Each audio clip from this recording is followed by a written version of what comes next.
Harry says, how do you explain to someone who just started dating that they have to curtsy to your own grandmother? I think they'll move to LA because Meghan is an actor, right? And then Harry can just join the cast of Real Housewives of Beverly Hills. Yeah. Just be like fighting on TV. I know what you said about me, Diddy. Say it to my face.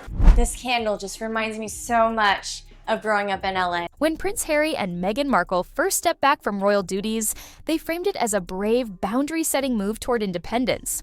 But as they embarked on Netflix deals, Spotify projects, and endless interviews filled with complaints about palace life, something unexpected happened. The world laughed. Not with them, but at them. From South Park to SNL, and even stand-up comedians across the UK and US, the couple became prime comedic fodder. Their every interview, facial expression, and dramatic pause became a punchline. Whether it was Meghan describing curtsying or Harry's claim that airline security betrayed him, late-night hosts and viral sketches capitalized on the absurdity of it all. This isn't just about bad PR. This is a global comedy takedown. And in the world of Hollywood and royalty, when comedians start circling, it's a sign you've lost control of your narrative. So let's break down how Meghan and Harry became punchlines.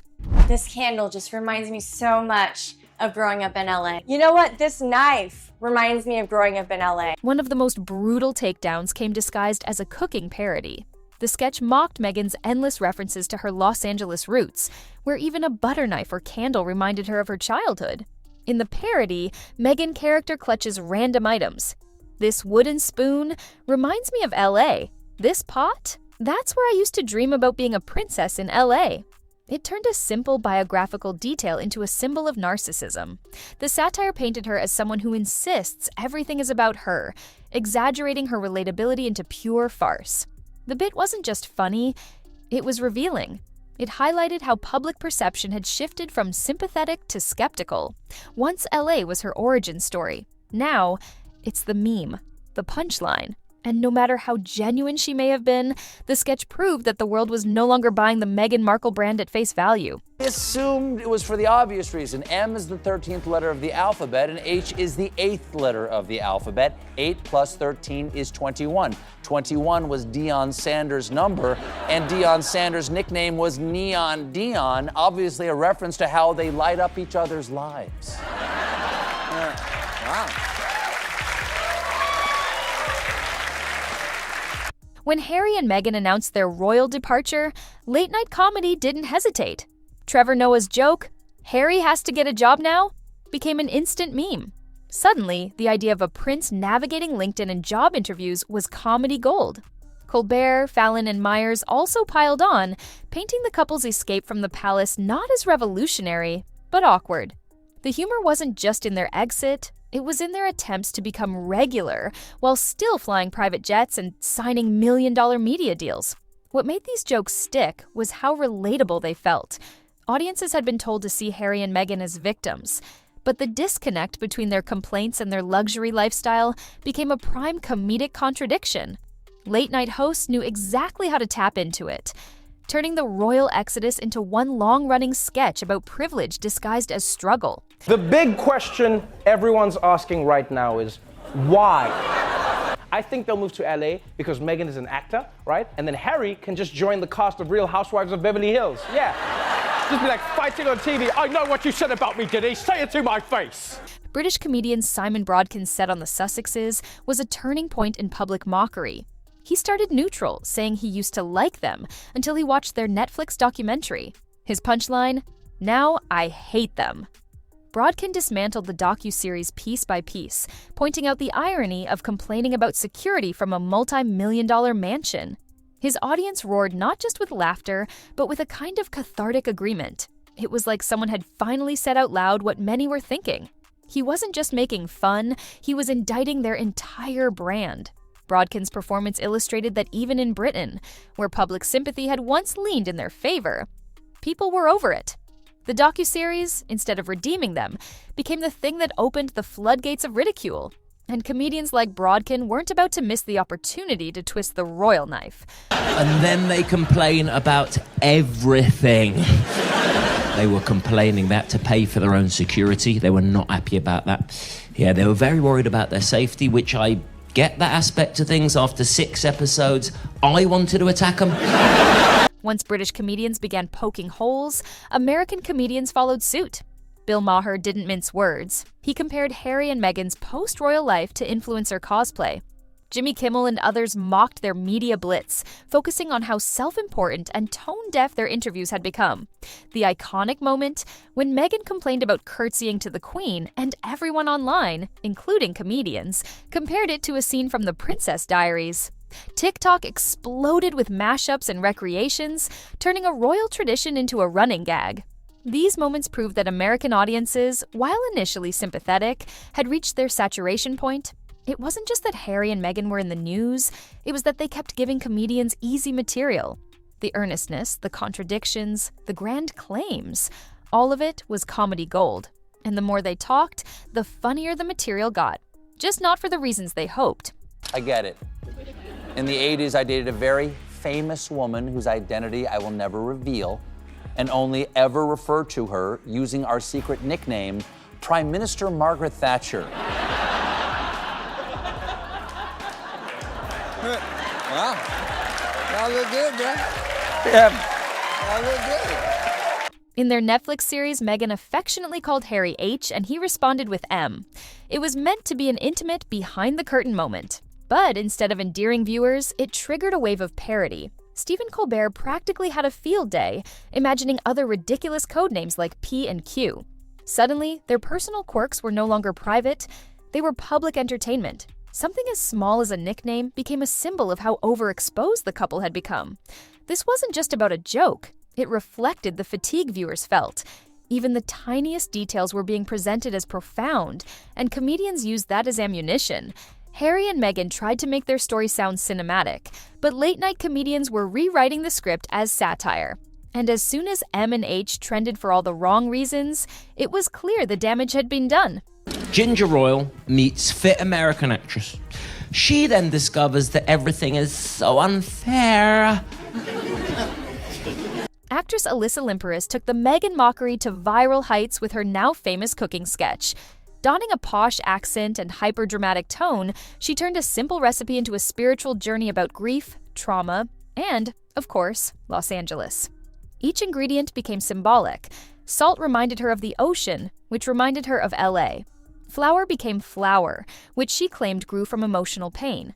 Every action, from cracking eggs to wiping a tear, was hilariously exaggerated to mock Meghan's public persona as deeply introspective, yet oddly performative.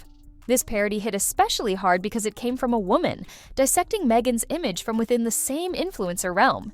It was as much commentary on social media sincerity as it was on Meghan herself. And audiences loved it. Not because they hated Meghan, but because the act had become too theatrical. Limperus simply held up a mirror. The cultural death knell came in the form of animated satire. South Park's Worldwide Privacy Tour episode went viral for its brutal portrayal of a Harry and Meghan-esque couple screaming for privacy.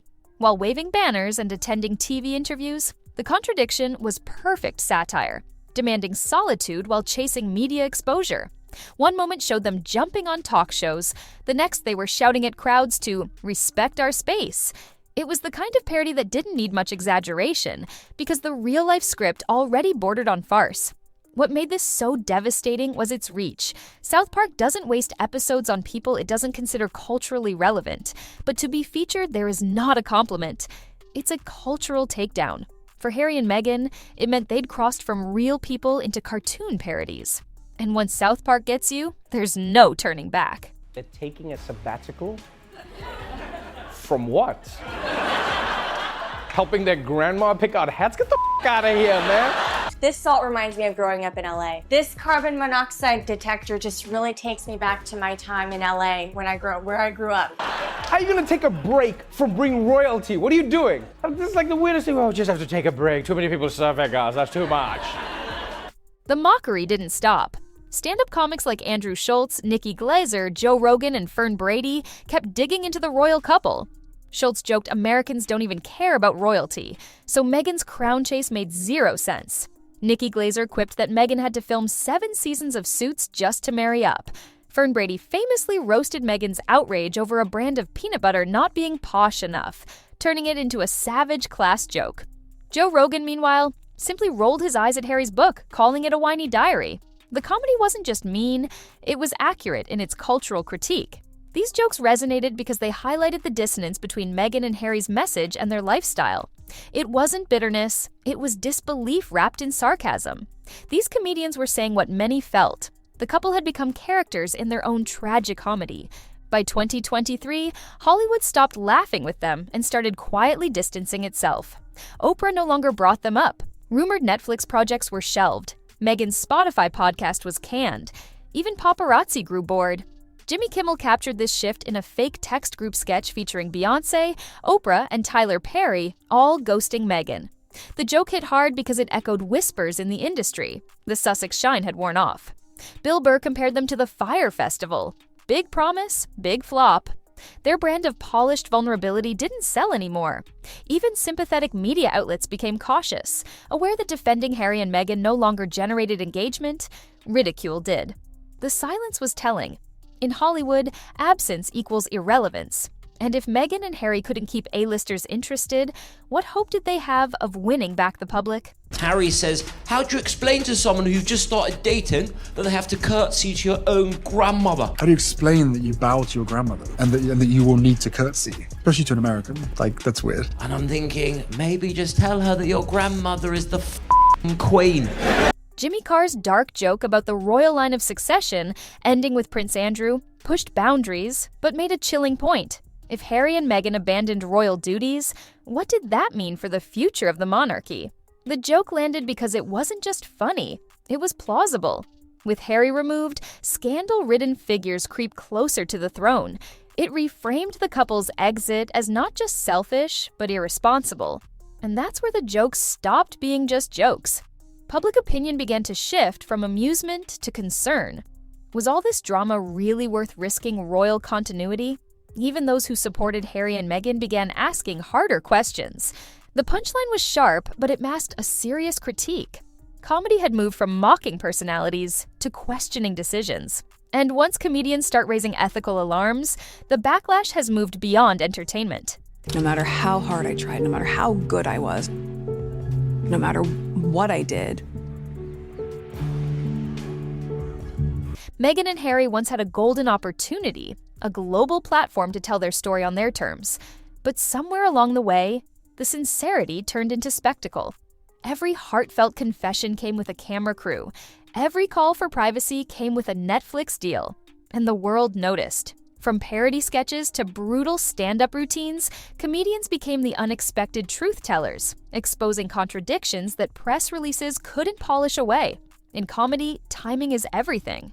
And Meghan and Harry's timing, constant oversharing in a media landscape craving authenticity, made them targets.